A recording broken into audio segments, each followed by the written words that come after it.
ગુજરાત યુનિવર્સિટીની પરીક્ષામાં પ્રશ્નપત્રના વેચાણનો આરોપ લાગ્યો છે। ગાંધીનગર સેક્ટર 15ના સરકારી કોલેજના વિદ્યાર્થી પર આ મોટો આરોપ લાગ્યો છે। એનએસયુઆઈ નેતાએ પૃથ્વી વ્યાસ નામના યુવકની સામે આરોપ લગાવ્યો છે। પૃથ્વી વ્યાસ નામના વિદ્યાર્થી પર પેપર માટે પૈસા માંગવાનો આરોપ છે। બીકોમ સેમેસ્ટર અંગ્રેજી માધ્યમ પરીક્ષાના પેપર વેચાયા તેવું નિવેદન એનએસયુઆઈ દ્વારા આપવામાં આવ્યું હતું। પ્રશ્નપત્ર સામે પ્રતિ વિદ્યાર્થી 300 રૂપિયાની માંગ કરી હતી। પ્રશ્નપત્ર બાબતે ડીલ કરવા અંગેનો ઓડિયો અને ચેટ પણ વાયરલ થયો હતો। જે તાજેતરની અંદર ગુજરાત યુનિવર્સિટીની અંદર ચાલી રહેલી અલગ અલગ વિભાગોમાં બીકોમ સેમિસ્ટર 1ના ઇંગ્લિશ માધ્યમના પેપર ફૂટવાનો અમે ઘટસ્ફોટ કરી રહ્યા છીએ। ગાંધીનગર સેક્ટર 15ની અંદર ભણતો યુવાન પૃથ્વી વ્યાસ નામના યુવાન દ્વારા એક ગ્રુપ બનાવવામાં આવ્યું છે। જે ગ્રુપની અંદર તેને સેમિસ્ટર 1ના વિદ્યાર્થીઓને એડ કરીને તેમની પાસેથી એક પેપર દીઠ 300 રૂપિયા લઈને પેપર આપવાની વાત કરી હતી। એટલે અમારી જે ગ્રુપ ચેટ છે એની અંદર એને એ રીતે વાત કરેલી છે કે 100 સ્ટુડન્ટ અમને 300 રૂપિયા એટલે 30,000 રૂપિયા થાય, એટલે એક પેપરના 30,000 રૂપિયા લેખે તે પેપર વેચવાનું વાત કરી રહ્યો છે। સાથે અમારી સાથે ઓડિયો રેકોર્ડિંગ પણ છે। હેલો, હા, આપણે હું નવ ગુજરાતમાં બોલું। કોલેજમાં 4-5 ભાઈબંધ હતા, તે પેપર નું શું હતું? રોહને નંબર આપ્યો હતો। રોહન ગાંધીનગર નવ ગુજરાતમાં હતો, એને નંબર આપ્યો સેક્ટર 15 માંથી। બોલો, શું કામ હતું? એટલે આપણે 1 તારીખનું પેપર જોઈતું હતું। 25,000 રૂપિયા। કેટલા? 25,000 રૂપિયા। 25,000।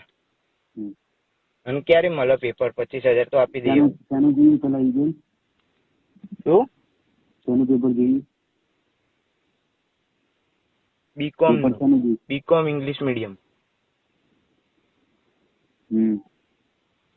એના પછી કામ કરો, 25,000 પેપર ના રહેશે। 35। અર્પિત દરજી આપણી સાથે લાઈવ જોડાઈ ગયા છે। અર્પિત, જે રીતે અહીંયા આરોપ લાગ્યો છે, પ્રશ્નપત્ર વેચાણનો આરોપ લાગ્યો છે, પૃથ્વી વ્યાસ નામનો આ વિદ્યાર્થી જેના પર આરોપ લાગ્યો છે,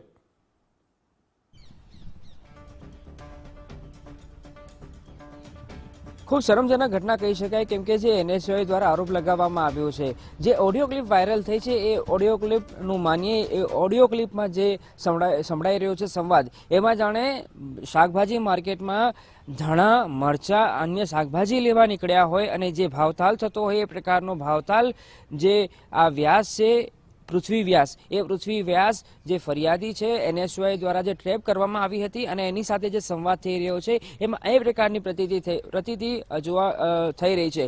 કેમ કે એક મહત્વની પરીક્ષા છે, યુનિવર્સિટી કક્ષાની પરીક્ષા છે અને એમાં આ પ્રકારનું જ્યારે પ્રશ્નપત્રનું વેચાણ થતું હોય ત્યારે વિદ્યાર્થીઓના ભવિષ્ય પર એક સૌથી મોટો સવાલ અહીંયા ઊભો થઈ રહ્યો છે। એનએસયુઆઈ દ્વારા માંગ કરવામાં આવી છે કે આ આખું જે પ્રકરણ સામે આવ્યું છે એ મામલે યુનિવર્સિટીના સત્તાધીશો તપાસ કરે અને જો જરૂર પડે તો એની સામે ફરિયાદ પણ દાખલ કરવામાં આવે।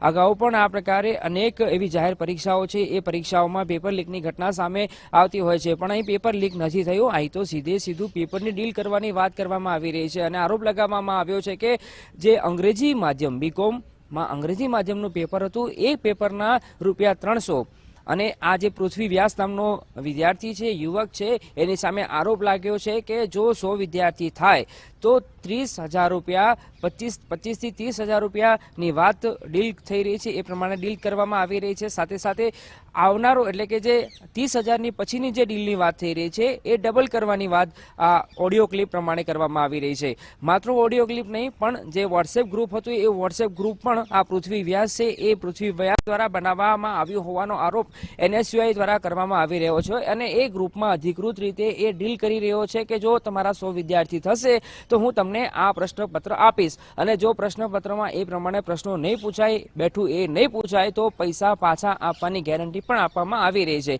એટલે આ હદ સુધીની વાત અને ખૂબ શરમજનક વાત કહેવાય, કેમ કે એક તરફ જ્યાં વિદ્યાર્થીઓ મહેનત કરીને પોતાનું જે પરીક્ષા છે એ પરીક્ષા આપતા હોય છે અને એવામાં આ પ્રકારની વાત જ્યારે સામે આવતી હોય છે ત્યારે વિદ્યાર્થીઓના મનોબળ પર અને વિદ્યાર્થી જે તૈયારી કરતા હોય છે એના પર સીધી અસર પડતી હોય છે. વિદ્યાર્થીઓ એક જ્યાં કોન્વોકેશન થાય, કોન્વોકેશનમાં ગોલ્ડ મેડલ મળે, એમના માતા પિતાની હાજરીમાં એમની પ્રતિષ્ઠા બને એ પ્રકારના પ્રયાસો કરતા હોય છે. પણ આ પ્રકારના જે તત્વો હોય છે એ તત્વો આ પ્રકારના જે હોશિયાર વિદ્યાર્થી હોય, કુશળ વિદ્યાર્થી હોય, એ કુશળ વિદ્યાર્થી અને હોશિયાર વિદ્યાર્થીઓના સપના પણ પાણી ફેરવવાનું કામ કરતા હોય એ પ્રકારની પરિસ્થિતિ સર્જાઈ રહી છે.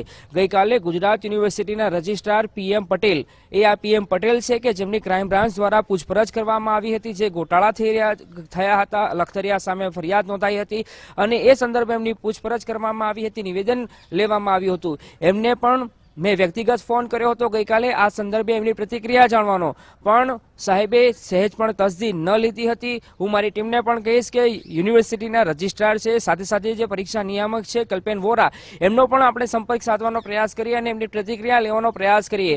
ગઈકાલે પ્રયાસ કર્યો હતો પણ રજિસ્ટ્રાર સાહેબે બીજા કોઈ કામમાં વ્યસ્ત હશે એટલા માટે માનીએ કે ફોન નહીં ઉપાડ્યો હોય. પણ જ્યારે હવે હું કહીશ કે એમનો પણ સંપર્ક કરવામાં આવે, કેમ કે ખૂબ ગંભીર ઘટના છે. યુનિવર્સિટીમાં આ પ્રકારના જે ધુપ્પલ ચાલતા હોય ને એ સામે આવે ત્યારે જવાબદાર અધિકારી તરીકે તેમને જવાબ આપવો જરૂરી બની જતો હોય છે. જી જી બિલકુલ અર્પિત, સમગ્ર માહિતી સાથે જોડાવા બદલ આપનો આભાર.